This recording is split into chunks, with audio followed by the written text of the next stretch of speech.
Երկու րոպե առաջ խոսում էի Զանգարեսի Հայկ Դեմոյանին։ Իմացա, որ Իրենստանը խուզարկություն է, այսօր ցերեկը հիացած է իր գրություններից մեկով, շատ կուր տրամաբանական, իսկապես գիտական ճշգրտության բան առարկելի, որտեղ ինքը որոշակի մեղադրանքներ է ներկայացնում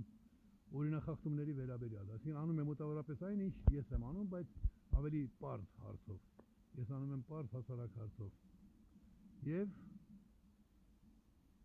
պատկերացնում եք, այսօր նրան խուզարկում են, թղթերն են քրքրում։ Այս սովետի ժամանակներն է ինչ է, որ գալիս էին տեսնում են, որ բառը ինչպես ես գրել, իրավունք չունես այսպես գրելու, դա հակասովետական ագիտացիա ու պրոպագանդա է։ Մեր օրերի խոսումնալից ապագա ունեցող մեծ գիտնականներից մեկին հետապնդումների են ենթարկում։ Առայժմ իր նախնական տեղեկությունների այլ որոշում չկա, միայն խուզարկություն կատարել։ Բայց դու խուզարկություն կատարում ես, երբ դու ունես հաղորդում քրեական հանցագործության կասկածներով, այսպես ասեմ։ Ինչ սարսափելի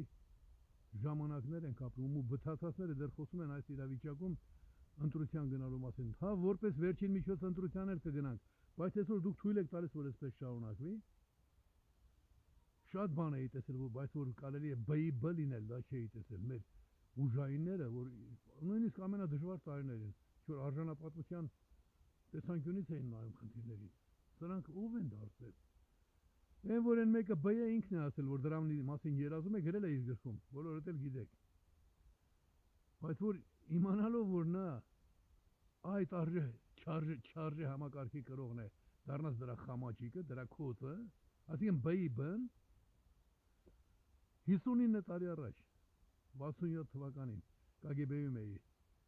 երկրորդ անգամ էի հարցաքննության կանչում, Շանթ խմբի գործով էի, Շանթ ընկերության գործով էի բացահայտված էր, բայց այնտեղ ինձ ապացուցում էին քննիչները, որ գործը լրիվ բացահայտված է, ազգային միացյալ կուսակցության մասին գիտեն ով է իմ ղեկավարը, այն ասյանի, որ ինձ համոզեցին։ Եվ այսպես էր դրվածքը, ասում էին կամ դու հիմա ասում ես, այն ինչ որ մենք գիտենք, դու էլ ես ասում, քեզ թողնում են գնացում, կամ էլ պիտի գնաս բանտ։ 18 տարեկան երիտասարդի։ Եվ գիտեք ինչի ինձ փրկեց։ Դե իրենք մասնագետ էին, ես երիտասարդ, իրենք ինձ համոզել էին, որ գործերը լրիվ բացված են։ Ինձ փրկեց մի բան, ասի, ով B եղել է, ես B չեմ դառնա։ Ու մանրամասները գրքերումս կա գրված։ Հետո պարզվեց, որ իրենք գիտեն միայն Շանթ խմբի մասին, ու ենթադրում են, որ այսպես երիտասարդ ես չեմ կարող այդպեսի կուր կառույց ստեղծել, որ անպայման ղեկավարություն ունեմ, ինչ որ մարդիկ ուղղորդում է։ Բայց այդ B լինելու վտանգը, այս ամբողջ հասարակությունը B դարձնելու գործով են զբաղված։ Չեկիստները, որ մարդկանց փչացնելու գործերով են զբաղված, ինչ որ բարոյական բաներ էին թողնում, գոնե իրենց շրջանակներում, որ կարճելու տեղ ունենան, արևի տակ շնչելու բարոյական իրավունք ունենան, սրանք ամեն սահման անցել են։ Առայժմ այսքանը, քիչ անց պարոն Դեմոյանը, Հայկ Դեմոյանը խոստացել է, որ ինձ կզանգահարի, կիմանամ մանրամասները։